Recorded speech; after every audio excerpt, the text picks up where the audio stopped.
It is happening again. It is happening again.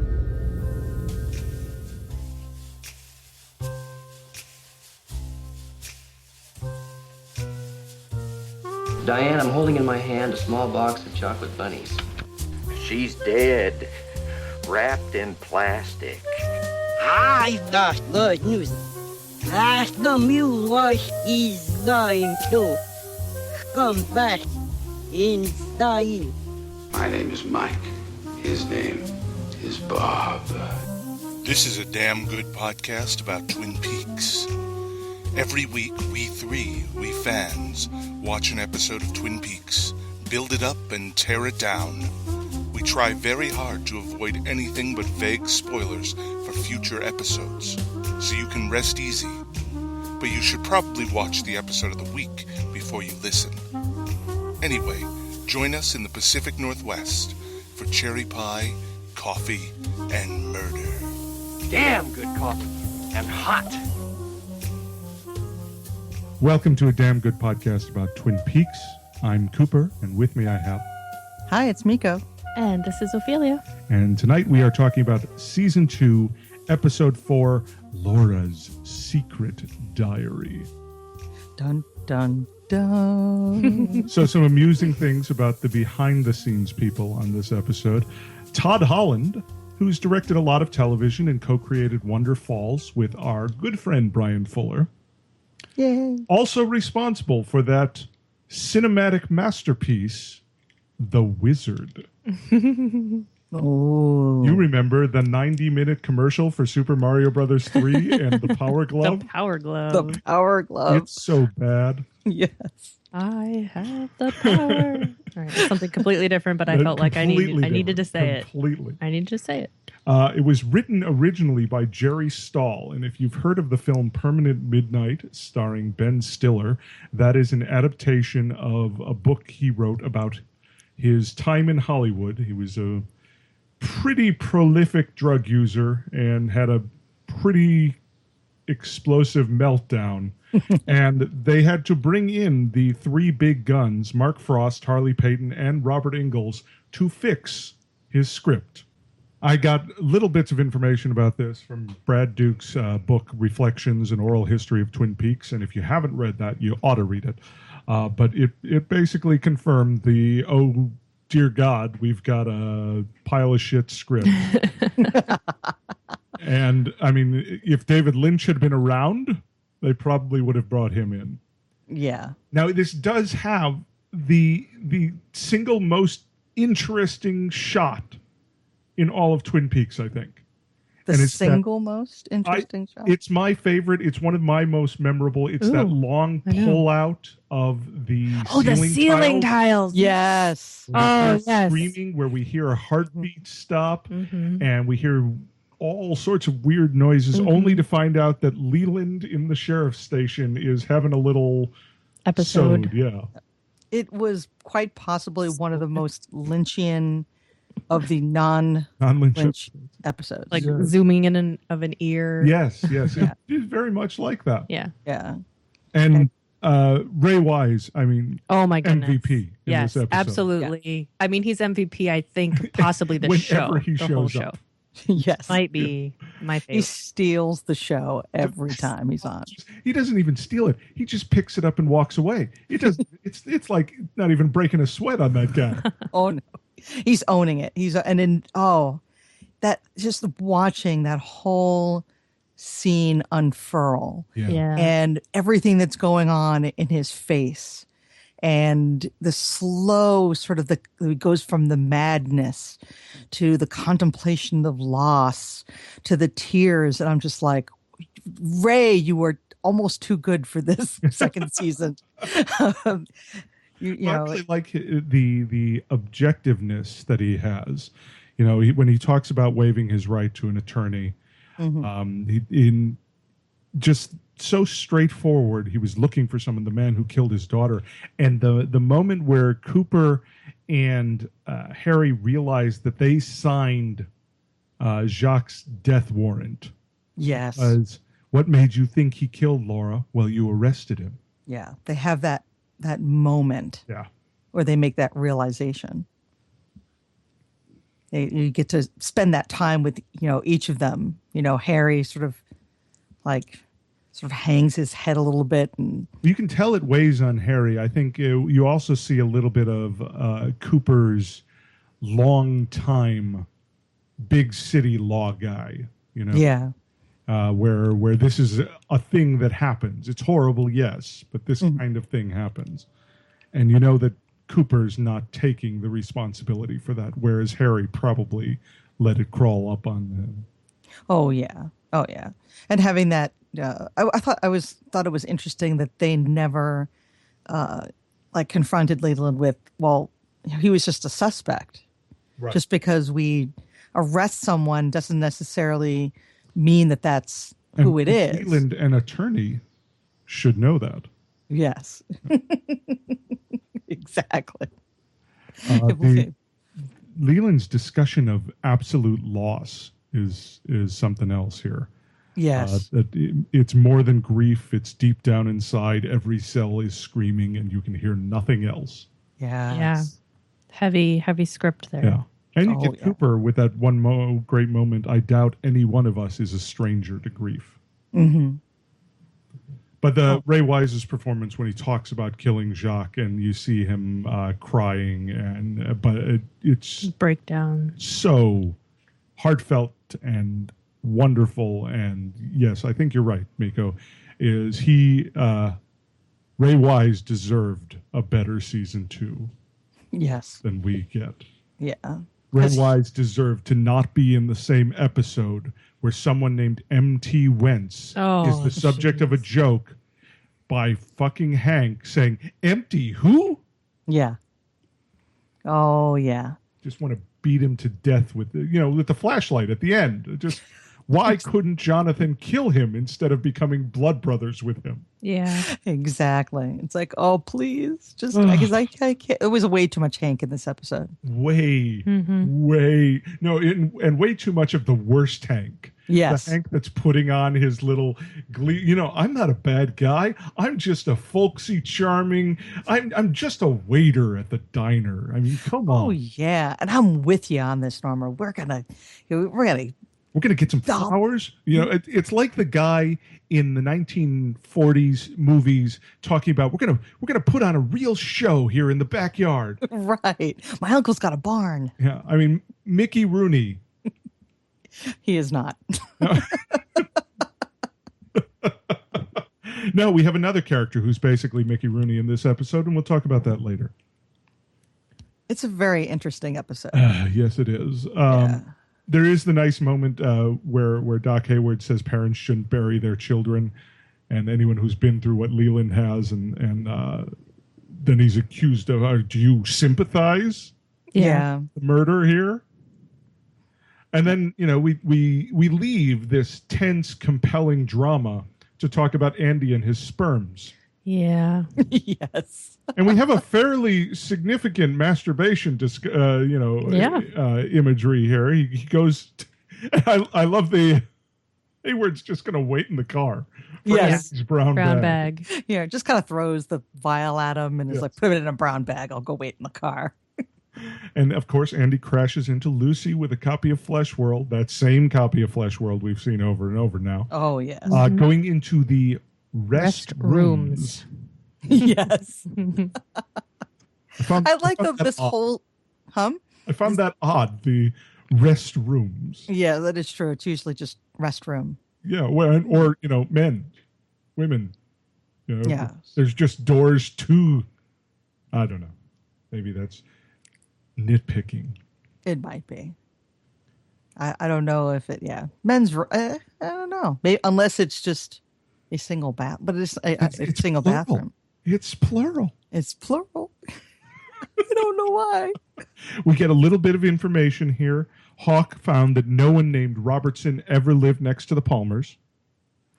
And this episode, I guess Michael Horst was not available for because Deputy Hawk is not in the episode. No. And miscellaneous deputy crashes into Andy. Yes. the bottle from his hand, rolling under the table, and we get the really really reaching for it joke. Oh yeah, this is very slapstick. Where did you get those? Where did you get those? Don't make me talk about where these came from. Yes, it's private. Okay, that's a real reach. I think Dale Cooper, professional, would have said, "Where did you get those boots?" Right. Rather than just "Where did you get those?" But anyway, yeah, he bought them from Gerard and his wonderful setup in the police station the other day. Yeah, he couldn't resist the setup. He couldn't. Could you? No. You'd be going home with a pair of Circle brand work boots, wouldn't you? Oh, totally. And the exact same brand from Leo's. We need to find the one-armed man. I have a bone to pick with Cooper asking what's with Lucy. Because I feel like that goes against Cooper's ability to see what's wrong with people. Oh, like he should be able to look at her and know. Be able to say, this is what's wrong with Lucy. Mm-hmm. But I think he would say something's bothering Lucy, or I think something, and make a suggestion before just asking Harry, what's with Lucy? Yeah. Oh. It seems too much of a throwaway. Yeah. Yeah, that he would be much more concerned. I guess this should have been, as we say, with this script was doctored quite a bit. It feels like the work of too many people. Yeah. There's a lot of these little quirky atonal shifts. Mm-hmm. And some of the storylines feel very different than other storylines, which a lot of people might say is Twin Peaks. I think you can still keep the tone of things. Yeah. And this does definitely seem like it jumps around a lot. Yeah. Because we'll have like how we were discussing earlier, some beautiful moments, some very Lynchian style way of shooting things. Yeah. And isolated. Actually, I think at one point I noticed all of these. I said, it's cool that they're doing these things like the moon and the light, the street light, but they don't seem to be as well shot. No, not at all. They're either too quick or they're not very well done. They seem very much like they're shot on video. They don't have a really nice film quality to it. But then you'll have, a great moment with Leland. I liked that the whole scene between Lucy and Andy was completely without words. Mm-hmm. And it was just the nice little riff in the background, and them having that, the eye contact in the magazine, and the knowing, glances. And yes, we did get to the insert shot of rest rooms in that. I guess I was too enamored with their interaction to really notice rest rooms. But then we get back to slapsticky stuff of her being mad and talking to the I think it's the phone is ringing, or no, it's her little dispatch thing, and she's like, "Shut up," and she throws things, and then when she does the "What's up with Lucy" from Cooper, when she throws the pencil. Oh yeah, her little fit in the background there. Yeah, so we get a weird conglomeration of things that seem very Twin Peaks, if not very expertly done, with stuff that just seems like did you just throw this in because you needed to fill some time? Like MT Wentz. Yeah. Yes. Yeah, that whole thing, I don't like it. Yeah, that was, I was like, what? When this is really the first of the storylines that upsets me. Ooh, it sounds like you take it so personally. Well, I do. It has no business being here. That's what it is. It's that there are a number of storylines this season that feel like fan fiction Twin Peaks. Ah, interesting. You know, this would be a weird idea for a storyline on Twin Peaks. And someone in the writer's room's like, yes, run with it. You know, like Nadine being 18 again. Yeah. Oh, yeah. But really, what is less intriguing than a travel writer who nobody knows what they look like? Yeah. I mean, it's not even, you know, high quality soap storytelling. It's just the. Yeah, and it's so out of the blue with the desk clerk that just shows up. Her character name, desk His clerk. desk clerk. Yeah.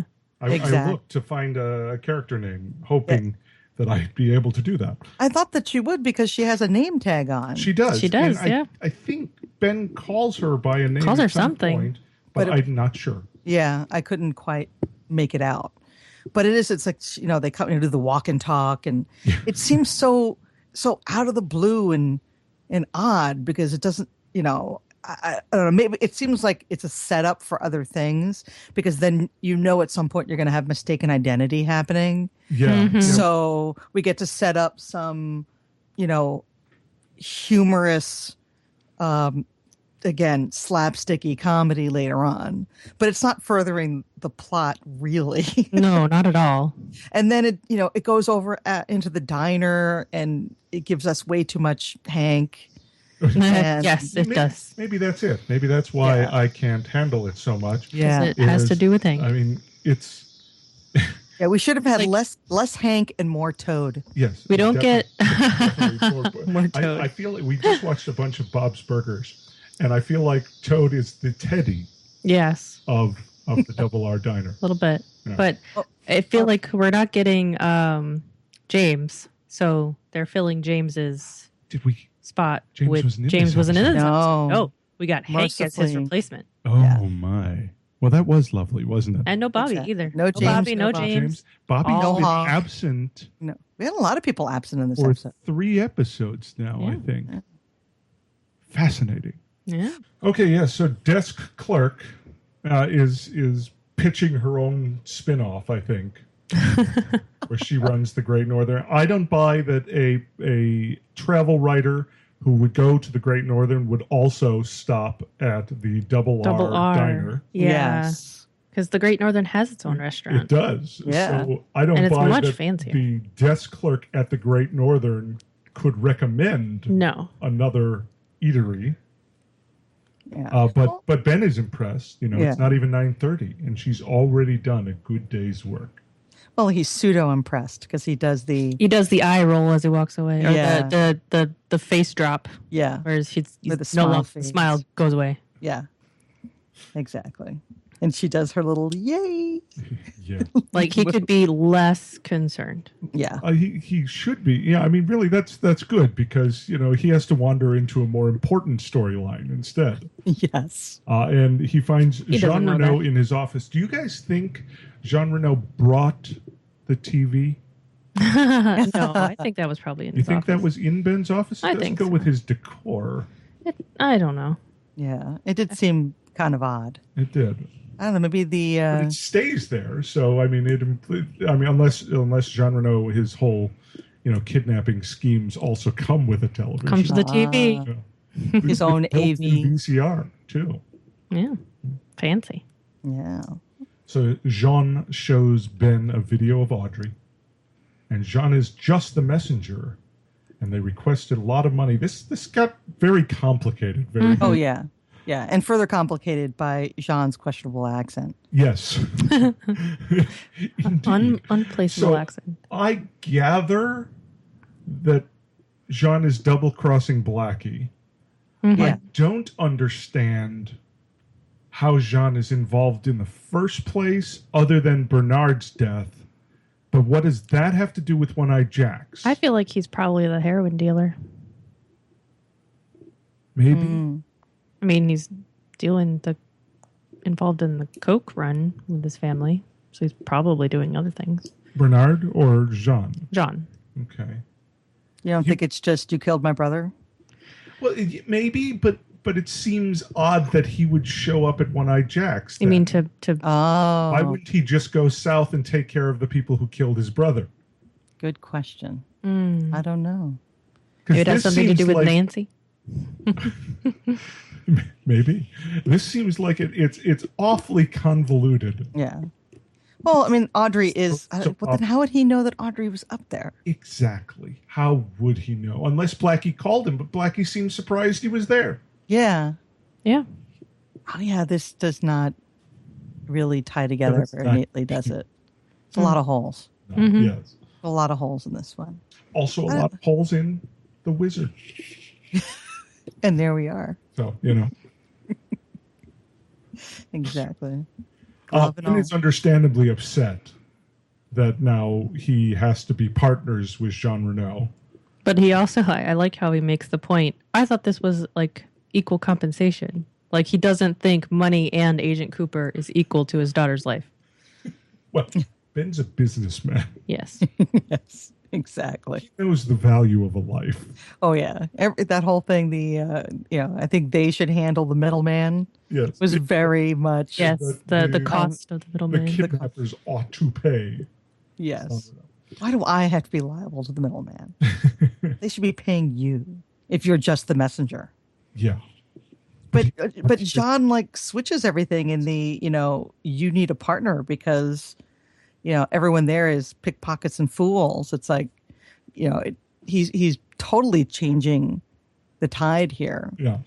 So again, we don't know why he went up there and found out that Audrey was there. Again, all really, really, really loosely tied together here. It's a way to go to get Dale Cooper. Yeah. Yeah, exactly. But then, to then try to do this other deal with Ben. So he wants Cooper in revenge for his brother's death. And he wants One-Eyed Jack's. He wants One-Eyed Jack's, or at least to go in partnership with Ben. And maybe so his wife can take over Blackie's job. And this little sibling thing that thankfully you don't have to be party to. Yeah, maybe that's how he knew that Audrey was up there. But that would require Blackie telling her. Yeah. You think Blackie? I feel like, just in the little bit of time we've spent with Blackie and Nancy. Mm-hmm. Nancy, yeah, it's really. They don't get along very well, so Blackie wouldn't be calling and saying, "You'll never guess. I have Ben Horn's daughter here. We kidnapped her." All right. So basically, all this makes about as much sense as why Jean Renault wears Western-style suits all the time. Yes. Yes, that's true. Yes, nothing. It's Western French Canadian. Yes, that sounds Cajun. Western Cajun French Canadian. Right. From the deep south up north. Exactly. Thankfully, rabbit chili is on special at the Double R Diner. Yes, because they went for local cuisine. But this is on sale before they decide to go for local cuisine. And this is where we get I don't like this character at all, Hank. He gets super creepy with Donna. Her walk away. He's upsetting with Donna, which I suppose is to remind us that he's still a bad guy. Right. Which, fine. But then we get the empty who line, which also is one of the most memorable things on this show, and it makes me so upset every time I remember it. But we're going to put, babe, we're going to trick this place out like Christmas on the 4th of July. Yeah. Fuck you, Hank. Fuck you and your stupid plan. And does he know that Norma and Ed were together? I'm pretty sure he suspects. Yeah. So is it literally just to twist the knife here when he suggests that she should call Ed and ask? That's what I was thinking. Because I guess to make her feel guilty, so she falls in love with him again. I think it's just Hank being a dick. Yeah, I think that's all it is. I mean, and I know if I owned a diner and my ex got out of jail and was sleeping in his jammies in the back of the diner. Yes. I'd just fall in love right away. Oh, exactly. He's such a keeper, isn't he? You know how I know that I'm very deep in the sex positive community? When How? I kissed her, all I could think was assault. I mean, she had a little smile on her face, so that's, I mean, it's fine in context. But seriously, that fuck Hank. I hate him Wow, it hurts you deeply, doesn't so it? much. It is. It runs deep. I mean, This is on par with digital teeth with you, isn't it? Yeah, well, I think so. I think folksy Hank may be the worst special effect on this show. Sucking on dominoes. Sucking on a domino, Yeah, wearing his jammies, doing that exactly. little sort of roundhouse like Hank Oh, that Fu kick. Oh my God, the kick. I felt they had to do the whole fight scene in the dark because he so couldn't funny. do anything. Couldn't And do it was it. a way to I wanted to see hide the stuntman. Jonathan odd job him and just like grab him on either side of the head and just snap his neck. Well, no such luck. Unfortunately, no such luck. And speaking of creepy and no such luck, we get to spend some time with Harold. Yes. Creepy. I mean, What is Donna doing?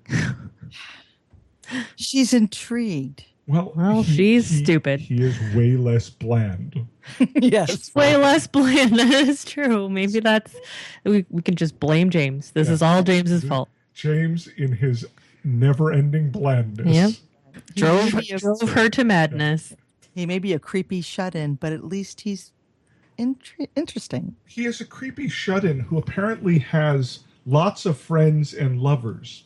Yeah, that was weird. I turned you to do. Ophelia and I said, I don't believe Harold has any friends or lovers. Yeah. He did He have, may have imaginary friends and lovers. Imaginary friends and lovers. Maybe he talks to his orchids. He has sex with the maybe. orchids. Orchids are strongly vaginal. They are. I mean, or just everybody who does Meals on Wheels. Because if he can't leave his house, Yeah, that could be. Laura did Meals on Wheels, probably fucked Harold. Probably. Probably. We're strongly leaning towards that. I don't want to think that Norma did, but I feel like we've seen her judgment.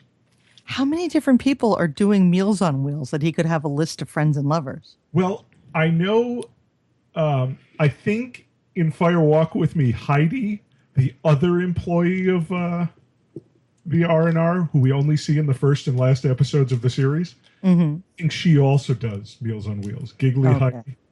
Ah, I'm not sure, though. okay. So that's what? But That's those are three all the people. friends and lovers that Harold has, giving him the living novel, which is the most, you just want to punch him in his stupid face. Because everyone likes to tell him their stories, and he turns it around and shows them the bigger picture. And how does the shut-in give people the bigger picture of their lives? I don't know. I don't want to make fun of shut-ins, and I'm not making fun of shut-ins. I'm making fun of this specific asshole shut-in. Yes, exactly. And this asshole shut-in, who when he suggests he should read to Donna from the diary, turns to a page and says, "Oh," and then starts talking about how Donna wouldn't want to be around her because of the big men. It's like you turn to a passage specifically to make Donna feel bad about her friend. Yeah. Yeah. To feel And then- bad about the way her friend felt about her. Yes. And then pretends like he did it by accident. By accident, like, oh, I'm sorry. I mean- Did that upset you? Harold is clearly studying at the Hank School of Manipulation. It's not good manipulation, but it is manipulation nonetheless. Well, the fact that before he even reads out of it, when he tells her he has it, Oh, her daughter. and then he suggests to read out of it, and then actually says, "Well, that this is, this is an appropriate time Yes. to read out of it." Like This- having this odd little picnic and with wine on the floor of his living room, when is any time an appropriate time to read somebody's diary? I suppose when you're plying the underage high schooler with liquor, that's the appropriate time to read the other underage high schooler who gave you her private diary and then got murdered. Yeah. That is the appropriate time. It is. Well, because he wants her to someday share her secrets. Yes, someday. And he won't turn it in to the authorities because Laura gave it to him. And he's read it cover to cover. There's no answers here. Oh, because he knows. He knows. Ah, man. Yeah. He's super creep. Oh, yeah. Exactly. It's like, how you don't have all the evidence. How would you know that none of this is relevant to the, case? Right. You don't even leave the house. What, did you watch a lot of Kojak or something? I do imagine Harold in his undershirt, with a beer, feet up on the footstool, watching his 19-inch black and white television with the rabbit ears. With aluminum foil on. Yes, definitely. Oh, watching all these old cop shows. Watching the detectives. Now I'm going to have that song in my head. That's a good song. I love it. Ben brings Cooper in to show him the video. And then says a really also creepy thing. You and Audrey had a special relationship. Oh, and then he comes around creepy too. Her value to me. Yeah. The hell is he talking about here? And really, this is where I keep reminding us and myself that we are literally 11 days at Twin Peaks at this point. Not much time has passed. In, Audrey has not been there for 4 of them, yet Audrey's dad feels that Audrey had a special relationship with Special Agent Dale Cooper. Oh, yeah. They're playing fast and loose here. It's as though they think it's been 6 months, for things to develop. Yeah. But nothing has developed. No. Other than what Audrey had coffee, like that breakfast with him. Yeah. She maybe went to the hotel, I don't know, 3 times before she disappeared. Yeah. So, and have a special relationship. Exactly. It's like last time Cooper talked to Ben about Audrey, it was in fact rather clear how unconcerned Ben was. Yes. Audrey. Yeah. I think what he's trying to do is he's a little greaseball here. He is greaseballing. With coming around kind of predatory, like and whispering in his ear, like, I know you had a special thing with my daughter. Basically, it's do what I want or I'll tell people you were screwing my daughter. Well, yeah. Yeah. Yeah. So it seems less based on, hey, we're compatible here. Simpatico. Thank you. I couldn't think of the word. You'd think I'd, get that one right. We've got a thing going on here. You get me, there's none of that going on here. There's not a, you understand how much I care for my daughter because you care for her too. It's just using those words, but basically what he's saying is do what I ask you to do or I can be a real dick about things. Yeah. So I'm surprised Cooper goes along with it so much. I mean, yes, it's because he does have feels for Audrey. There's a bit of guilt on his face. Like he does feel like he should have maybe noticed that something was in wrong. Between getting shot. Well, maybe he should have noticed. Okay. Yeah, I mean, again, timeline here feels weird. Yeah. There's a lot of that. Josie's back. And the only good thing about Josie being back is that we get to hang out with Pete. Yes. Exactly. Pete gives her a big hug. And gives her the news that Catherine died in the fire. And gives us the news, but they haven't found her body. Mm-hmm. So now we know that. And the Josie's whole entrance here with all the bags. It's like, oh yeah, that's right. She's got the shopping habit. And the oddly slicked back hair for her. I know she's done stuff with her hair before, but it seemed, I don't know, there's something about it that seemed sort of, and then, it's so great that it seemed like she was trying too hard to talk about how great it was Catherine was there. Yeah. And just to throw him off the scent. I mean, because we see later in the episode that Josie is well aware into something that is also unclear. Yes. There's a lot that's There unclear. is a lot that is unclear. Yeah. But plot point, Catherine's dead, didn't find a body. That's really all we get across here. Yeah. Oh, but then also that Pete doesn't know what he's going to do when they can't find it, because they're going to have a burial. But don't know what we're going to bury. Yeah, it gives us that great moment with Pete. We get trees. We do. Yes, we get trees. The Douglas firs. Yes, the Douglas firs, and a long shot of them. Mm-hmm. Yes. Storm is a coming. While some of these some of these scenes end very abruptly. Like, they faded out in the middle of 2 lines of dialogue in this episode. Mm-hmm. But then we get this long, leisurely shot of the Douglas firs. I think it's them trying really hard to make it look like the first 2 episodes. It's like, okay, what does he do? What would David do? Exactly. What would David do? Throw a shot of the Douglas firs in. Yeah, and it would be moving in the wind, and we'll just have it on for an uncomfortable length of time. Yes.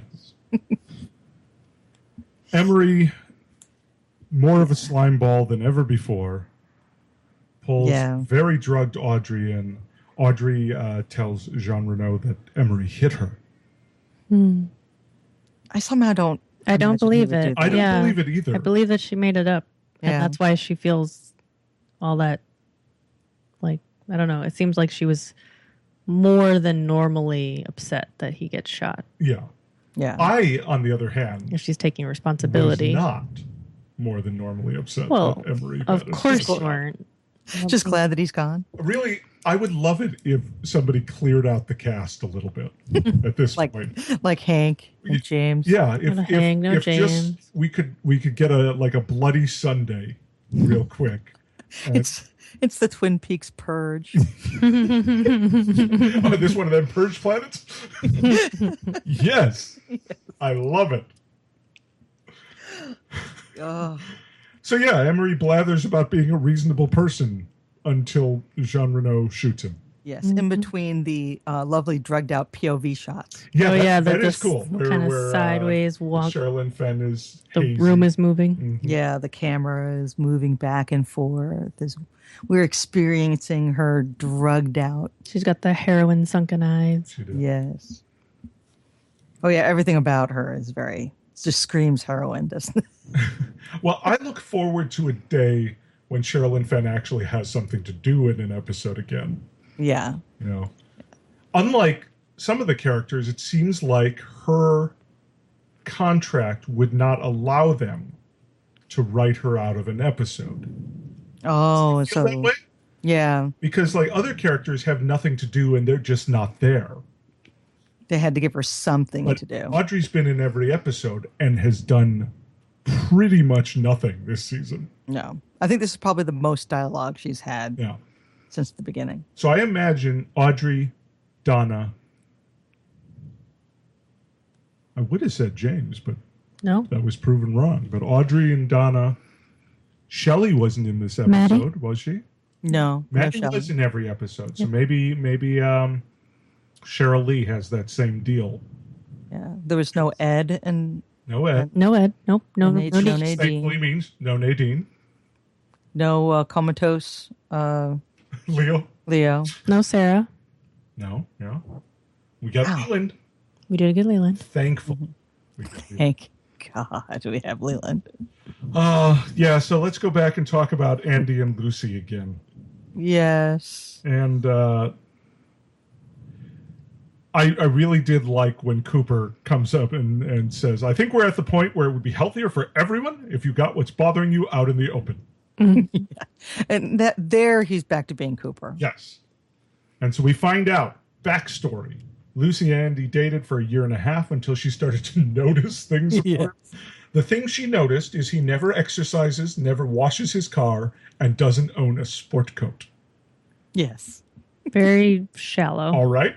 And she needed some me time. And in that me time, she met Dick Tremaine. I love how she says she watch a show. Oh, yes, that's right. She watched her show, her soap opera show. Oh, that would be... that made her realize she needed show? read time. Oh, I can't remember the name of it. Invitation to Love. Invitation to Love, yes. That would be her show. That first they decided not to do in season 2, which is fine. Yeah. We don't need any more soapy behavior. We've got a lot of soapy behavior. She liked Dick because he has lots of coats and keeps himself in shape. It keeps himself and his car in great shape. Yet most of his behavior was asinine. We here at Damn Good Podcast agree, Lucy. Most of Dick's behavior is asinine. Asinine, yes. I was just, but at least he was different. Yeah. Or something. Like that was enough. Well, in a town like Twin Peaks, I guess. I mean, it seems like there's a lot of excitement going on in town. What with the drug trade and the brothel over the border to Canada, but for Lucy, the most exciting man in town is the guy who works in Horn's department store and keeps himself and his car in great shape. Yes, but it does give Kyle MacLachlan the wonderful opportunity to ask, "Are you still seeing this, Dick?" I love this line so much. It totally made me laugh out loud. It was very well played. I mean, it's the most obvious joke in the world. So if you can land it, yes. Well, he does it so straight. Yeah. Seeing this? Yeah. Dick? Are you still seeing this, Dick? Exactly. She doesn't know what she wants. Nope. No. And it's interesting that he goes up and he has that moment with Harry where it's kind of like, dames. Done this you before. Get him? Yeah. What is Harry's metaphor? It's like when they patch all the potholes and then it rains. And then just whoosh. Yeah. And I thought it was interesting that said that, I've been there before. Because I had a moment of like, with Lucy? What? Does everybody have a relationship with everybody in this town? I think he's been there in trying to help Lucy with her problems. With her problems, yeah. But for a moment, it made me laugh because I was like, wait a minute, is that? And then realized it's not. Harry and Lucy would not make a good couple. No. No. No. So Coop goes into subterfuge mode, tells Harry he needs one of the bookhouse boys. Mm-hmm. And it would you have probably to be keep that it. Harry didn't know why. Yeah. I love that. It's very, like, they go from the dudes talking about chicks to that very, it's very sort of cop show or, where they're nose to nose. And it's like very short and clipped waves. Like, now we're serious. I have something to ask you. Well, and it does reinforce that moment in the last episode where Harry says that he wants to talk to Josie before she gets brought in. Right. And Cooper takes him at, I don't need to know more. Just promise me you'll do this. So Harry, this is the opportunity for Cooper to ask for a favor and have Harry not ask questions. Yeah, don't ask questions. Which I like. Yeah. Let's go over to the double R. We get the moon. We get the moon, yes. Yeah. We get the moon and the R&R sign really fast. And then a big man Hank comes in and in Three's Company fashion, they assume this big man in the hat is M.T. Wentz. Mm-hmm. Yes. I mean, that's a terrible name, right? It's not just me. No, it is not a terrible. good name. It's not even a good, funny name. And went. I mean, that's it, right? Yeah. Yeah. I don't know. Orders a cheeseburger, Coke, and fries. Hank gets a little bit of business to pull Toad away from his table. Away from his table. into the kitchen, where of course Norma finds him and gets says, Toad, upset. get out of my kitchen, and throws him out. It's Poor guy just wants to eat his burger. My God. that he paid for Yeah, because exactly. he's a customer. Yeah. It's funny that you should say in Three's Company fashion, because every time they would have those, they would lean into each other and look at the person reaction shot. Yeah. You know, like when the guy gets up and he doesn't say anything for a minute and they're just like, it's like bathroom.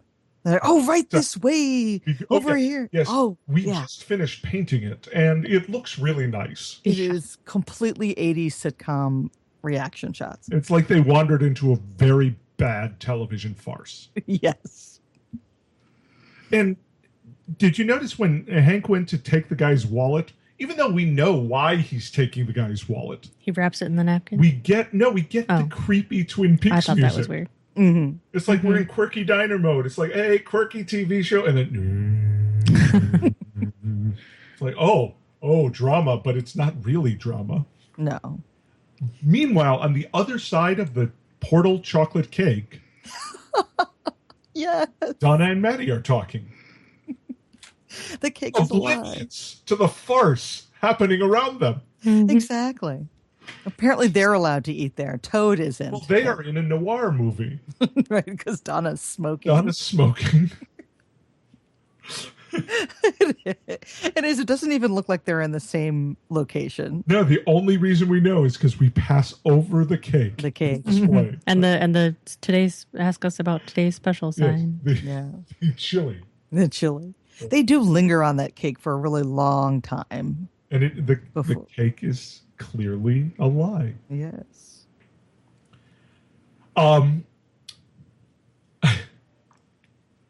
So Donna and Matt have to have the conversation about who James. is dating James. Yes. I don't know. But Donna gets her, who said James and I can't see other people? I certainly didn't. Yeah. And then Maddie's all like, what? You're seeing other people? And then we switch topics entirely. Yes. So, I mean, was this, I mean, is now that they've gotten the James jealousy out of the way, now they can, plot discuss here? Because Donna wants to enlist Maddie to help get Laura's diary. Maddie says, we have to tell James about this. I was like, why the hell do we have to tell James about this? We don't have to tell James. We either have to tell the police. Yeah. Or no one. Yes. I totally didn't get that. I was like, why do you want to? He's useless. Hello. The last time he went to get into some shenanigans, he had cocaine put in his gas tank of his bike. Yeah. It's like, don't tell. He just got out of jail. Come on. Out of jail. Yeah. And it seems like it's, like fuel on the fire too. They've just had that uncomfortable discussion about who is really dating James. And I guess it's fine if we're both dating him because I'm kind of seeing the creepy shut-in now as Laura's diary, So was that her volleying it back with, we have to tell James? I have no idea. Yeah, it's weird. It's not good noir. No, not at all. It's just noir. It's just noir. It's not even lit. No, like it's noir. not. But they're dressed like it. Oh yeah, also with the way she's smoking the cigarette, and which she hasn't been doing in a while, not since her Bad Girl episode. Only when it's a plot point. Yes. It's like she has multiple personalities now, and she just. It is very true that shows without a strong central showrunner tend to collapse under their own weight. Yeah. And become sort of schizo. Like Glee is a great example. That just sort of characters develop and lose traits only to suit the narrative, not to suit character. Right. And that is what we see a lot in this season is there are traits that show up when they're needed, like Goofball Hank. Yes. Not that they're remotely realistic or important, like Goofball Hank. But, yeah. Yeah. then there's lots of lightning, where before there was a full moon, like moments before, just full. But you knew it was coming because of the trees. Oh, is that the wind? Was that the foreshadowing? I think that was the foreshadowing that the storm was coming. Is coming. Yeah, it was very, very strong wind, and it would have made more sense if it wasn't what looked like a terrible stock photo of the moon. Didn't even like look. Somebody just holding up a picture of the moon above their head, and it's like, perfect, we got it. Yeah, if it wasn't for the fact that it looked like somebody bumped into the camera, you would think it was a still while the shot was happening. It almost could have. It could have been, or like stock video or something like. It did not look like somebody like went out and tried to make a nice shot, because it was so tight, and it was like, well, maybe if you had clouds going past it or something. You've been alluding to a storm, yet you have this perfectly clear moon, and it would have been so much cooler if it had been moody or it had fast clouds going past it. That's what David would have done. That is what David would have done. Yeah, but no, we get fast little cheap ass shot of the moon, the R&R sign, and then we have a thunder and lightning storm that looks like they hired a vaudeville team to do the sound and lighting for. Yes, there is clearly a lightning storm happening outside. Yes. And in case you didn't realize it, here's some more lightning. Exactly. A lot of lightning. While Josie shows off her new lingerie to Harry. Mm-hmm. Yes. I thought, and even though we've had prostitutes on this show, I find it really interesting that Josie was dressed more provocatively. Yes, that slid up the leg of her dress. Yeah, like none of the legit sex workers no. showed as much skin and in a highly sexy way like Josie was in this very expensive outfit that she bought. Indeed.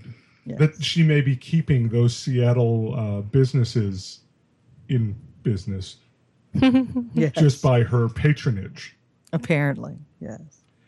Thankfully, Harry actually seems to have some reasonable suspicions of what's going on here. Mm-hmm. Oh, yeah. Thinks that Josie may have been involved in the mill burning. Maybe Catherine's death. He doesn't know, but he's conflicted. Yes. Oh, very much so. He's conflicted until Josie tells him to take her. Rip her dress. And rip the dress. Yeah. And then he just leaps on her like a sea of khaki. Oh, yes. Atop that black lingerie. A sea of khaki. Sea of khaki. It's so disjointed. It is. And it's, we have this, the sexy reunion, and then he basically accuses her of killing Catherine. She does this odd, like, I'm so hurt, and walks away. I like that you did the Josie moment with a bit of an accent. Sorry. No, don't be sorry. It was well done. Oh, thank you. But then asking him to tear it, and I need you, I want you, take me. I was like, what the hell is going on here? Distraction. Look at the shiny thing. Look at the shiny thing.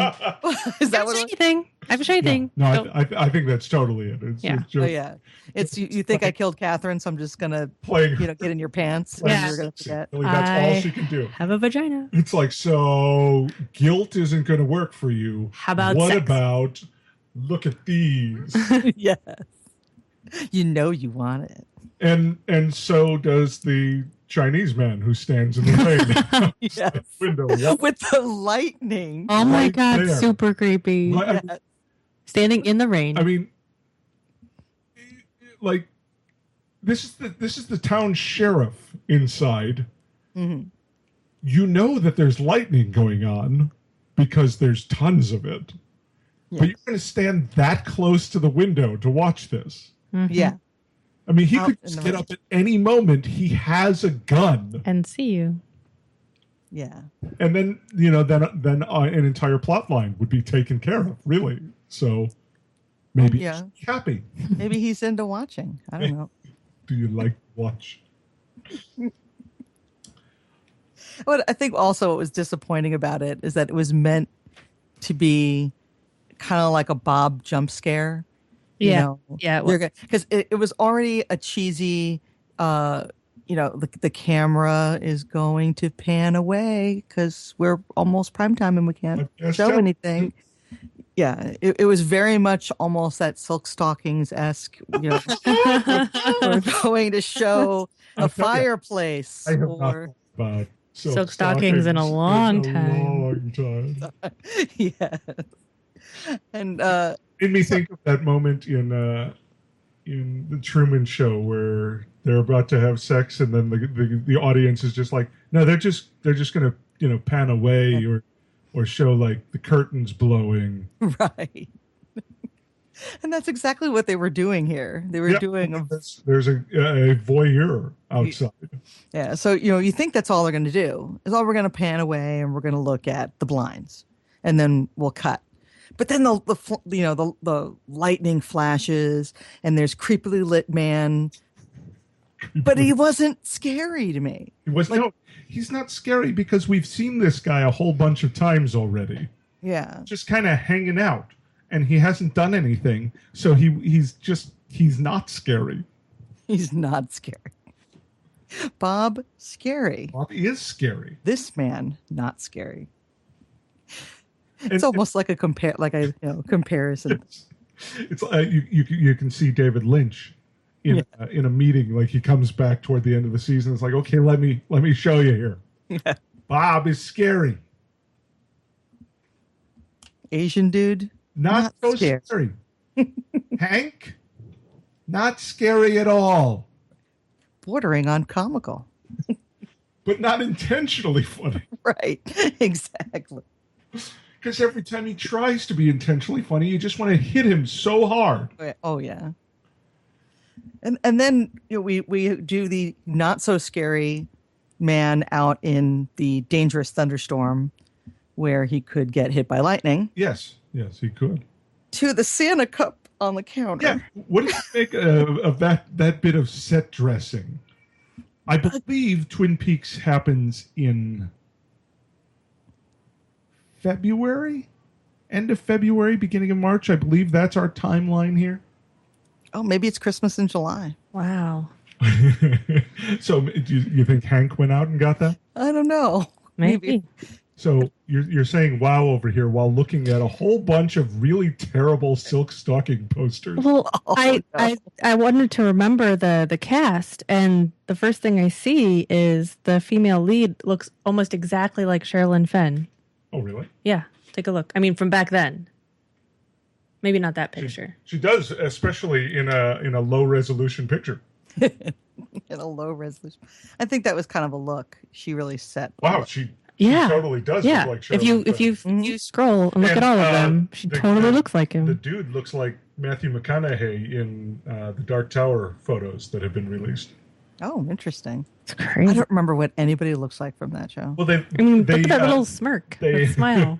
It's totally Sherilyn Fenn's face. Exactly like Sherilyn Fenn. It's a little creepy. But it's all blazers and shoulder pads. Yeah, I mean her face, her face, her eyes, her hair. It's like 90s television 90s. Merging with Miami Vice. Oh. In a hostile takeover. Yes. There's a blonde with one of those body-shaped pink stretchy dresses. Oh, yeah. All the rage. All the rage. All the rage. Anyway. Yes. Anyway, moving on. So yeah, the Santa Mug and Donuts. It was an odd bit of set dressing. Yeah. And an odd moment with Lucy, because she's just sort of looking at the mugs on the counter, and there's lightning and the power flickers. Yeah. But if they're trying to get us to be afraid for Lucy, which I think is probably what they were trying to do. Okay, then they failed because they did. Yeah. And maybe they should have saved the music that they used when Hank was stealing the guy's wallet and played that here because it would have, added to some atmosphere. Yeah. But instead, the jolliest judge comes in. Clinton Sternwood, played by Royal Dano. And he's awesome. He is awesome. And he's got quite a career. He's been in a lot of. He looked really familiar to me, so I went and I looked at his IMDb, and I think the one he's been in amazing movies, but the one that thrilled me the most was Killer Clowns from Outer Space. He was in Killer Clowns. Yep. He's the guy that found the tent. Yeah. With his dog Pooh Bear. Yep. Wow. It's so I feel much like we awesome. watched that recently. Oh, we watched that about a year and a half ago, maybe 2 years ago. Yes. I And recall you didn't like it very It's much. fresh in my brain. No, I didn't like it as a kid, and I don't like it now. Yeah, we got a lot of side eye. we did. It was basically Miko and I having the time of our lives watching Killer Clowns from Outer Space, and Ophelia looking at us like, I don't understand why you like this. Oh, totally. Like, I then didn't by like the it end, as a it's- kid because it's I was more, scared. I don't like it as an adult understand because this is not you. funny. and we're like, come on, look, he's got the crazy straw. However, I think Troll 2 is amusing. So what are you Troll 2 is amusing. What are you gonna do? What are you gonna do? Nothing. They can't all be amusing. They can't. Puppet Master also amusing. Find that amusing. I love Puppet Master. That's some good schlock right there. Yeah. I don't know. It's just Speaking certain of good things hit schlock, me and some we things watched, don't. Return of the Living Dead the other night. Oh yeah, that was hilariously funny. Like I wanted to do like riff tracks to that movie. That movie was like that would be fun. Mystery Science Street, mystery, paramedics. Send more cops. So that back to Royal Dano. Yes. Brain. I like the guy's the thing's face. Man. The tar man. It's amazing. Like I want a head like that for Halloween. That just brain. I'm sure we could get some like eyes that pop Return of the out. Living Dead. Oh yeah, I'm sure you can find something like that. It's funny. There is the great moment where he tells Lucy, "You're a cool drink of water to road weary eyes. What's your secret?" And she takes him literally. I'd rather not talk about it, sir. I'm pregnant. Yeah. And I love their sort of awkward hug. Yeah. And he tries to talk through her hair. I love the life is hard line. Yeah. Yeah. Life is hard. Cooper finds Twin Peaks to be heaven. Mm-hmm. And this week, heaven includes arson, multiple homicides, and an attempt on the life of a federal agent. Yeah, the judge isn't having none of it. Heaven is a large and interesting place. That is Twin Peaks. Yes. Right there. It's like, and that's really what makes this season fascinating, is when you see it shine through. Mm-hmm. When you see the true moments of what Twin Peaks is shine through. And then it fumbles all, but the stuff with the judge here. Yeah, the judge is really brilliant. Good. Yeah.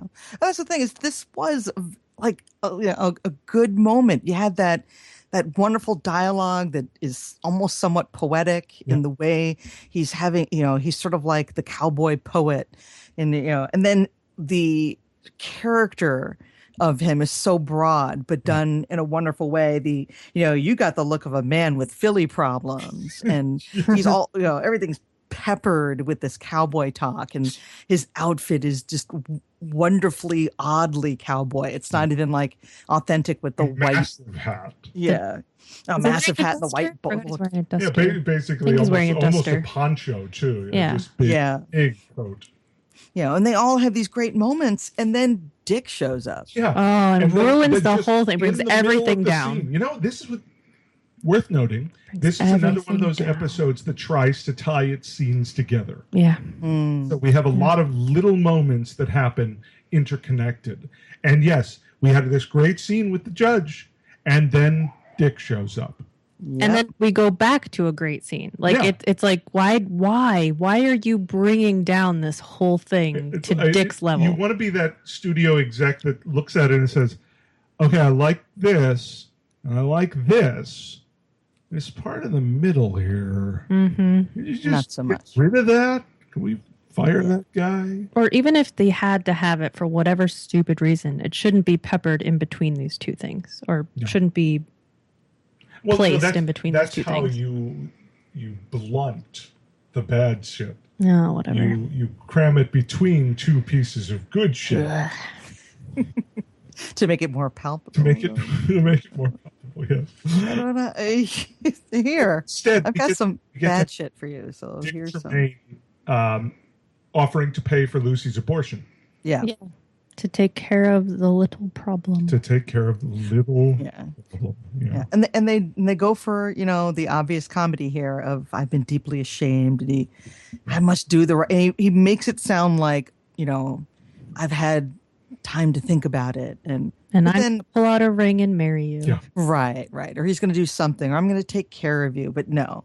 And it's he scraped some money together, and gives her everything he could scrape together with his fine clothes. Yes. And his fine car. Which is so insulting. Yeah. Exactly. And then she goes off on that really long, elaborate. Lucy's description of what Dick can do with that money. Mm-hmm. And the note that the second door's stick. Yeah. I really love that. And Kimmy Robertson's moment of greatness here where Dick goes to say something and she does that little squeal and covers her mouth like she's bursting. Yes. Like, okay, I suppose it was worth Dick Tremaine to get that one little bright, shiny moment of Kimmy Robertson. That was way too much Dick Tremaine. It was. To get one shiny moment. Too much Dick. Yeah. I think if she had just told him to, fold it 4 ways and stick it where the sun don't shine. Yeah. Have been Bend over and cram it. Yep. That would have been a lot more satisfying. Or just throwing coffee in his face. I don't know. With the Santa mug? Yeah. Throw the Santa mug at his face. And it hits him right in the forehead. Yes. Like in Big Lebowski when the sheriff threw the mug at Lebowski. Yes. Right in the head. Okay, so yes, the judge and Leland. This is a good. Really great, and this is where you get that cowboy poetry thing. Yeah, really. Before we assume our respective roles in this enduring drama, when these pale shadows we inhabit now have quit the stage, we'll raise a glass together in Valhalla. Yes. And Leland says, "Were it so." Were it so. Wow. Like it's so Shakespearean. Yeah, like this. It's wonderful, and it is again that quintessential Twin Peaks. It's weird, it's folksy, and just great performances from unique and interesting actors. And that's it right there. I'll speak for us all. We have hard jobs. Yeah. Yes. Yeah. Then Sid comes in. Mm-hmm. Yeah. And Harry is all like, yeah. Look, even Hello, Cooper nurse. is like, hello, nurse. Wife, law clerk. and then I know, right? Yes, I love that. Man, oh man. Sid really took them all for a loop there. It's like everybody off. Like, who are you? Yeah, who's the hot chick in the fringe and the awesome jacket, and she's got saddlebags and damn. and was out there gassing up the Winnie. Yeah, apparently. They're gonna go to the Great Northern and what was it? Plug in the Winnie and have a meal at the Timber Room or something like that. Yeah. Speaking of the Great Northern, and we're at the Great Northern. Let's have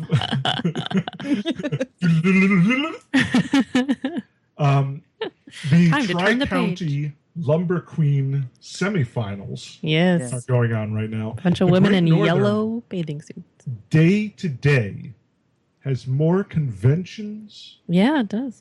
Musical acts, student events. Yeah, it's really rather impressive. It is a mecca for all that, isn't it? This massive hotel in a small town hosts so many events. Maybe it's the only place, nearby. Maybe. It's either this or like the tiny VFW in, 3 towns over. True. And so Ben creepily flirts with the semi-finalists. Of course. Until their handler kind of scuttles him away. I wanted to say yay for the curvy girl. I just want to say something. The actual population of Twin Peaks... It's 51,000, yeah. Which is... But it's incorrect? It's incorrect. It's incorrect, The premise is it was put on the sign wrong. It should actually be 5,000. Okay, 'cause I was going to say, I grew up, not really grew up, but I spent a lot of my life living in a town that was smaller than 51,000. I was going to say it was a city. It was not a town. It was a city. Mm. Smaller than 51,000? Yeah. But I'm just talking about the sheer number of events. Oh, yeah, I know. But I'm saying, like, coming from that size of a city, there were many, like, arenas and hockey rinks and, big malls. Right. There were many in that zip code. So if that is the premise, that it's supposed to be 50,000, then it's actually not as small as everybody says. But if it's 5, that's different. Yeah. 5 is a drastic difference. I think, I don't remember exactly, but I think Mark Frost said the network didn't want to leave it at 5,000. Okay. Because they felt no one would watch a show about a town that was so small. Yeah, that it looked like it was too few people. Like the oddest network node ever. Yeah. So they multiplied it by 10. Yeah. We did we had multiple high schools, but we had one major Catholic high school and then one major public high school. And then a bunch of little ones. But so I guess the high school size makes sense. Yeah. So we get to meet Mr. Tajimura. Oh, boy. As I promised you, Mickey Rooney. Yeah, there you go. You know what? It is very Mickey Rooney-esque, isn't it? Breakfast at Tiffany's, right? Yeah. There's a little bit of body shaming going on with the lumber queens, too. Because the very last lumber queen was a little bit larger, more curvy. Yeah. And Ben Warren kind of shakes his head as she walks by. Oh, I didn't even notice that. I noticed it. Yeah, that's why that's why I said yay for the curvy girl, because he was he was like checking out all the little ones, and then this one curvy girl comes by, and he's just like shaking his head. Yeah, total sleazeball. Oh yeah, knew that. We did know that, but I mean they're laying it on. They're laying it on. Yeah. So Mr. Tojimura is watching Ben, and then gets checked in again that it's like, okay, let's set up a joke here. Yeah. Where did you say you're from? Seattle. Yeah. It's so fake. Oh, it's awful. So fake. There's so much makeup on that person and fake hair. Obviously. Yeah, it's the show is. There's no way to talk around this one. No. It's terrible. Mr. Tajimura is a costume that someone is wearing. Yeah. Yes. Okay. And it is so obvious. That spoiler. I mean, otherwise, he is a really offensive character. Yeah, no, seriously. I think he's offensive, even if he's in a costume. Anyway. He's offensive. But there's two kinds of offensive. There's the kind of offensive that's happening within the show itself. And there's the kind of offensive where a show casts someone and then dresses them like that. Yeah. Because they think that it's the Mickey Rooney offensive. Like, let's cast, the whitest man in America to play an Asian character in Breakfast at Tiffany's. Right. And then do a really broad characterization of an Asian person. At least they didn't do that. They didn't do any stereotypes. No. The only thing they did was the appearance and the voice. Yeah. The voice. I couldn't figure out why Ben bowed to him. Yeah, that was strange because he didn't have any inkling that was MT Wentz. All I could think Ben of cares. I think Ben does Ben have an in with Josie's crew, and maybe he just thought there's someone who looks mildly Asian, and I need to pay my respects to these gangsters. It's possible that Ben would go out of his way to treat people who look wealthy. Okay, yeah, that's true. Extra good, better than the Extra rest. Better than the rabble. Who better checks than all into the rest. Great Northern. Yeah. I mean, I think it's more, you'll notice that Ben as a character and Richard Bamer specifically get into these goofy little modes. Like he senses where money. he's like, hey, I've just hung out with all these girls and look, hey, I bow to you, okay. sir. Yeah. Okay. So it was just part of the shtick of the moment. Overtly cheesy. Not particularly like a man whose daughter has been kidnapped that he cares about. No, Right. not at all. At all. And the way they kind of set up the shot too, where it was all over the shoulder, Yeah. basically giving you the idea that he's just staring at Ben while he's doing this stuff. So I don't know whether it was that was kind of like a standoff where they're like Panda Ben, Panda this person, Panda Ben, Panda this person. Yeah, I thought it was odd that they did it all over the shoulder. Well, all the sort of that whole bit, the comedy bit that's going down there.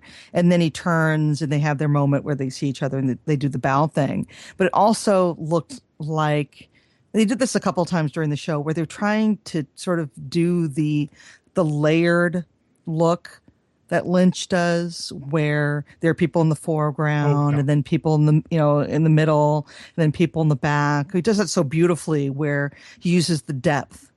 And they did that a couple times where they put people there, but just it didn't work. Mm-hmm. And it looked like they were kind of trying to do this because you had people in different places, like in the depth of field. But it was so, because he stood there so static and it was all over the shoulder. It was uncomfortable. Yeah. And I was like, who is this guy that we it's almost like a POV that we're watching him watch Ben. And I guess we were setting it up because it is obviously somebody in a costume, and I'm, something's going on with this person and Ben, I guess. And then we're the red herring, which is not communism. Communism is always the red herring. The red herring. It's a character on Scooby-Doo, I told you. But this red herring also would be a good Batman villain, I think. Yes. Like exactly. 1960s Batman villain. Yes. Along with the Joker and Riddler. You'd have the red Calendar and the Mad Man. Hatter. Yes. The Mad Hatter. Remember the Eggman? Oh, I loved him. Excellent. It's Vincent Price. He was wonderful. It was. So desk clerk gets another shining moment where she recommends thoroughly the R&R and then calls the R&R to say she thinks the eagle has landed. It's like I'm so over them playing their little Hardy Boys mysteries. Yeah. Here. And I think I can see that it does hide a later reveal. Mm-hmm. So we've had 2 empty Wentz red herrings. Yes. Mm-hmm. And neither of them were played by Bernard Cribbins, who played the red herring on Fawlty Towers. I'm highly disappointed then. Really, we should all be highly disappointed when Bernard Cribbins does not play a character in a show we're watching. Exactly. Because Wilf. Really. I love Wilf. Because Wilf. So we get a name for creepy Chinese man. Yeah. Just after they introduce another creepy Asian man to stare at people. Yes. This is cousin Jonathan. Mm-hmm. Yes. Josie's cousin, who Pete immediately hands over a snake and mongoose piece of taxidermy. Which is a pretty fantastic. It is I think that is amazing. Yeah. I love it, and it reminds me of Ricky Tikki Tavi. Yeah. Yes. I'm just like, I want that. I want it now. Where can I get this? I imagine you could find a snake and mongoose fighting at a number of places. I'm sure. Probably be fairly expensive. I'm not sure I'm serious, honestly. Not sure? Not sure. But I liked it. Yes. I'm not sure I actually you can appreciate it. You can I appreciate. You can stroke your chin and say, Yes. If I had a big cabin in the woods, it might be something that I had on a shelf, but I don't. I think on the mantelpiece over the fire. Yes. Oh, there you go. Yeah. Exactly. So you can contemplate it. Yes. The eternal struggle. Yes. Of the cobra and the mongoose. Maybe while eating a smoked cheese pig. Ew, no. I don't know if I could ever eat that. It just sounds gross. Like Just I gnaw at like it. cheese. I like Gnawing fancy on a cheese. cheese. It But just doesn't. you don't like the idea of cheese in the shape of a pig? I don't know. It feels like it would be like a cheap cheese. Like it would not be a tasty cheese. I don't know. Maybe it's bacon flavored. That would be appropriate. I don't know. I think we can say a lot of things about Ben and Jerry Horn. Yeah. They may actually be connoisseurs Of good food. Yeah. Yeah. I mean, I don't know if he's eating it like that. Not with a delicate cheese knife and some crackers. He's like just gnawing on pieces it. off the back. Yeah, ew, it's so They're gross. actually the better comical moments in Twin Peaks. They are. We pine for Jerry Horn. Yes. He's not here. I like miss it now because all the stuff we've had in this episode, what we really could have used was a Ben and Jerry moment. For Ben every and Jerry. moment of Hank being lovable old Hank, I just want Ben and Jerry to have mouthfuls of giant sandwiches filled with brie and saying, "You know what this reminds us of? What this reminds us of?" That would be killer. That would be. Yes. It would make my year. Wow. That's Yeah, we need an equal payout here. See, this is where I start to. It's like the show is not there yet. Yeah. I start to feel the cracks. They're happening right in front of us. We see the curve up ahead, and we're not swerving. No, there's a lot of it. I mean, the edge. yeah, and the odd comical moments in this scene with Joey and quote Jonathan unquote Josie and Jonathan and Pete with the mongoose and the snake and the joke about the biological clock that made no sense to me. Oh, she was like she asked Pete if he could have I guess food or something because he had just arrived. Oh yes. And he needed to to help reset his clock. Yes. And Pete makes the joke about the biological clock, and then he leaves. And Jonathan's like, hay seeds. This place is full of hay seeds and manual labor. Yeah. And then we Info get plot dump. line. And then info dump here. Yeah, we get plot line exactly. Josie needs Pete's signature to sell the mill.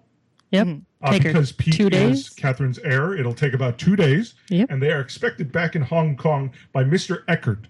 Is Mr. Tajimura the only Asian man with an Asian name? Yes. Only Asian character with an Asian name? Yes. And Josie does the dramatic soap opera thing that Sheriff Truman means nothing to her. Oh yes. Oh yeah. While she strokes her weasel. Yeah. With a weasel like that. Oh, Yeah. Wow. It's very classic soap opera. How she just he means nothing to me. And then she walks towards the camera, and she's right there, sort of full frame with the character back there, and she's talking off to the left. Why she would do that when the person she's talking to is actually standing right behind her at the other end of the room? But now suddenly I need to talk to the corner of the room. yes. While I absent-mindedly stroke the taxidermied mongoose and snake. It was so weird. And not even like cool Lynchian weird. It was No, Absurd. bad choice weird. Absurd weird. Bad choice like making the wizard. Tom Yes. Holland. Bad choice weird. bad choice. Unfortunately, we have to end the episode with Hank. Well- but before we do, we get a great scene between Cooper and Sheriff Truman. Well, Josie also, part of the info dump was to say that there might be a problem with Hank. Oh, yes. And then right. Jonathan will take care of it. Yes. Mm-hmm. We'll take care of it. So let's instead let's talk about Hank so we can end with Cooper and Truman. Okay, sure, Right. sure. Hank, again, sleeping in his jammies Mm-hmm. in the diner. Matching jammies, which I feel like he wouldn't be the plaid type to jammies. have matching jammies. Like No, he the would guy not who have sleeps matching in his jammies shorts and a white T-shirt. Yeah. That's that guy. with stains on it. Yeah. Mustard, a little mustard over Something. here. I don't know. Or like ratty pajama bottoms and no shirt. Yeah. It just doesn't seem like Well, the no, matching jammy guy. Mulkey did not want to be shot without a shirt, I imagine, because then we'd see how doughy he is. He really is. And how absolutely unthreatening this man is. Because he's so much more threatening in matchy flannel print Well, I mean, pajamas. Clearly, Jonathan with his sunglasses and all black is It's incredibly like Men in Black intimidated with his by the pajama set. sunglasses inside. And he makes quick work of Hank, who does try those terrible kickboxing moves. Oh, it is. Before he decides to just lay here for a while. Yeah. And why are there dirty dishes just hanging out in the front of the restaurant? You know why? Because Norma said, "Hey, Hank, before you go to bed in my restaurant that I'm giving you a job in, despite the fact Wash you're an the asshole fucking criminal, dishes." could you take care of cleaning up?" And he did. And he's like, "Yeah, I got it, no problem." And then went to bed. Gotcha. Because that's the kind of man Hank is. Exactly. There's a bizarre moment where Hank, I guess, is bleeding out the thumb, which is not a common place to be No, bleeding. I feel like he wipes his lip. I feel like he gets it Yeah? from his lip. Well, I wrote that down. Like, where'd the blood Well, come when from? he's lying on the floor, Jonathan leans forward and wipes touches his the mouth. Yeah, blood off his lip. his little chin. I think it's dripping down So his how chin. are they blood brothers? I think Jonathan must have pricked his calls him thumb. Blood. I don't know. I shouldn't really care. I don't. It's a know. stretch. It It doesn't is a make stretch. sense by any means. Nobody knows Yeah. why. And It's just Jonathan does promise to next time take Hank's head off. Yeah. And smashes the flashlight. Yeah. There's again him to follow up on that threat. Yeah. It was really disjointed, and the fight scene was odd. Not a strong way to end an episode. No. And then I think it's at one point after he did the comical thing of going out there and nobody being at the door, and he came back in. Did he say, "Oh, fart"? I don't know. I swear that's what it sounded like he said. I think this is our challenge to our listeners this week is, did Hank say, "Oh, fart"? that would be awesome. I rewound it and I couldn't tell what he was saying. It sounded like he said, oh, like it's TV. I can't say "oh shit." No, yeah, Right, "Oh, fart." yeah. And I'll say "oh fart." We had a rewinding something a bunch of times moment today too, but it was Bob's Burgers when Linda calls Mr. Holland's opus Mr. Holland's old penis. Which sounds like it's a bad couldn't porn. believe that she actually said that. So we had to rewind it. And then we couldn't get Like, to the right oh, thing. that And is- it's like, oh, that no. is totally I think what she did say says. Mr. Holland's old penis. So let's go to the Roadhouse to end the episode on a great moment. Yes, Where this was good. Coop is laying out the nuts in front of him in a pattern, which and he's waiting for the best bookhouse boy. For Hank's come. best man. Hank's bookhouse Not boy. Hank's best man. Well, he said Harry's. I'm sorry, best man. Harry. Sorry. All the age names. I know we've spent a lot of time with Hank. I put him down as HST, so he's Harry S. Truman to me. Hunter S. Thompson. Or Hunter S. Thompson. But I go with Harry S. Harry Truman. S. Truman, But yeah. I don't actually write down Harry when I So- talk about him. Harry shows up, and I love the moment here where Coop asks if everything's good, if he's here, and Harry's like, yeah, he's here. And then Coop does that snap and point, like, and smile. hey. And it's like, you're my guy. You're my guy. And I love it. Such a great character moment. And Bartender, really, get this man a beer. yes. Do we have time? Yeah, let's get a beer. I love it. So good. Wish we could have ended on that. I know. I mean, I get it's not as dramatic. No, we need the soap opera. There's a fight scene. Yeah. I mean, to get people to there's tune a in. scene in the episode, I think, would have been maybe realizing MT Wentz is not there would be more dramatic. I don't know. I hate it so much. Oh yeah, there's a lot to hate. This was definitely It's a lot to hate, and it's got Hank's name all over It was trying. Yeah. Trying. And it does really, in absence of James Hurley, Hank stepped up and became the black hole at the center of the episode. Oh, yes. Character ever. And really, this is what makes, I mean, James at his worst is nothing. He's just nothing. He's vacant, complete empty space. It's the personification of bland. Yes. Hank at his actively worst annoying. is appallingly bad actor. Mm-hmm. And at least James doesn't try to make jokes. I mean, he did try to be a singer for some reason. Oh, I'm sure he was told he had to.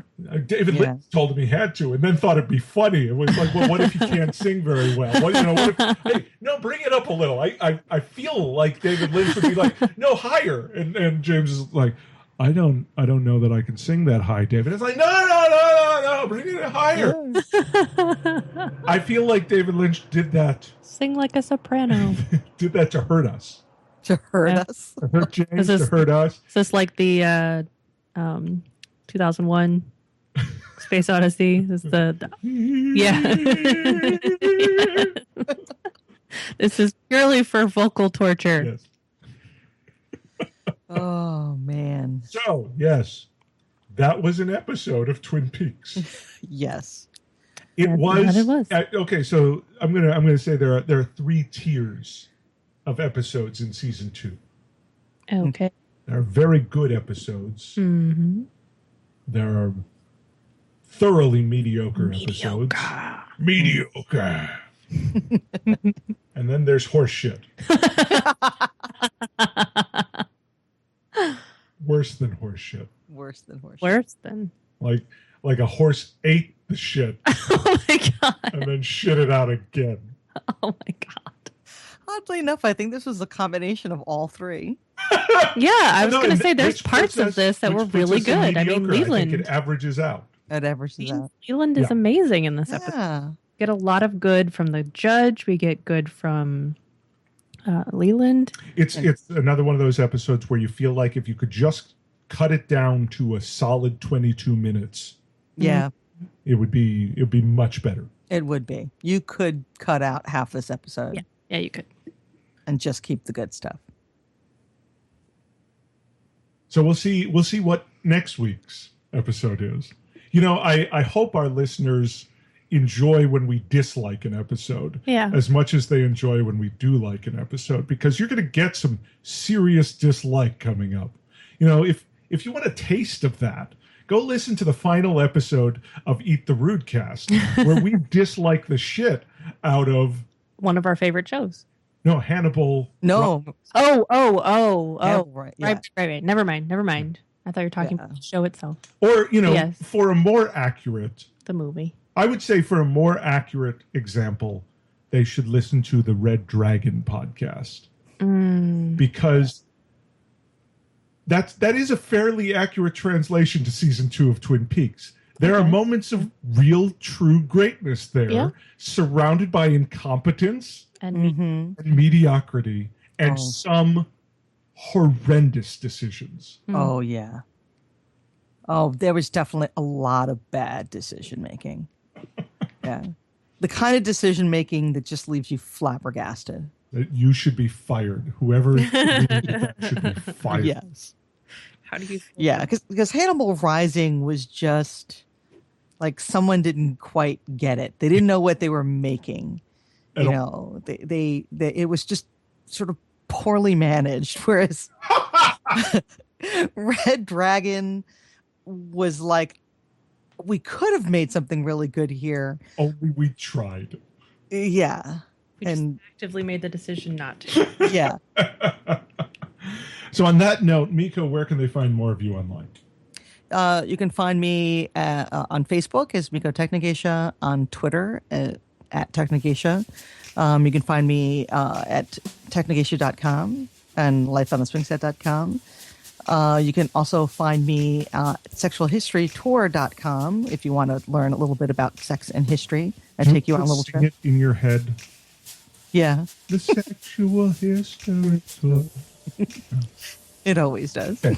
Every time I've heard you say it and seen it written, I'm trying to come up with the rest of the lyrics to that song. But that's sort of where the name comes from. Okay, good. So, yeah, okay. When I was trying to think of something, I came up and I was like, that came up and the song came in my head and I'm like, that's it. That's it. How about you, Ophelia? Where can they find you online?